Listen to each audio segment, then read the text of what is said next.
Arbitrary power is most easily established on the ruins of liberty abused to licentiousness. War, an act of violence whose object is to constrain the enemy, to accomplish our will. Friendship is a plant of slow growth and must undergo and withstand the shocks of adversity before it is entitled to the appellation. Nothing can be more hurtful to the service than the neglect of discipline, for that discipline, more than numbers, gives one army this superiority over another. I walk on untrodden ground. There is scarcely any part of my conduct which may not hereafter be drawn into precedent. Bad seed is a robbery of the worst kind, for your pocketbook not only suffers by it, but your preparations are lost and a season passes away unimproved. There can be no greater error than to expect, or calculate, upon real favors from nation to nation. It is an illusion which experience must cure, which a just pride ought to discard. Overgrown military establishments are under any form of government inauspicious to liberty, and are to be regarded as particularly hostile to republican liberty. The Constitution vests the power of declaring war in Congress, therefore no offensive expedition of importance can be undertaken until after they shall have deliberated upon the subject and authorized such a measure.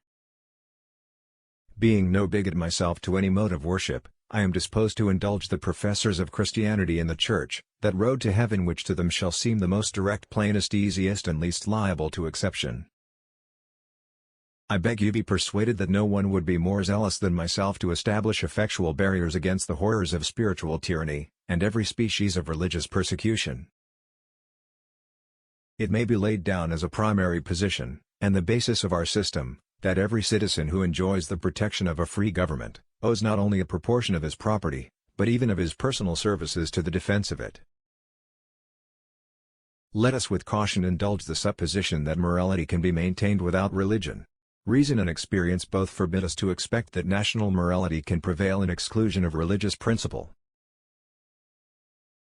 The alternate domination of one faction over another, sharpened by the spirit of revenge natural to party dissension, which in different ages and countries has perpetrated the most horrid enormities, is itself a frightful despotism. But this leads at length to a more formal and permanent despotism.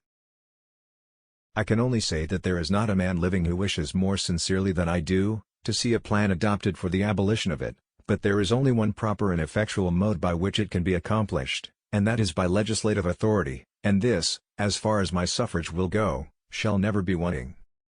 The foolish and wicked practice of profane cursing and swearing is a vice so mean and low that every person of sense and character detests and despises it. I have no other view than to promote the public good, and am unambitious of honors not founded in the approbation of my country. A slender acquaintance with the world must convince every man that actions, not words, are the true criterion of the attachment of friends. There is nothing which can better deserve your patronage, than the promotion of science and literature.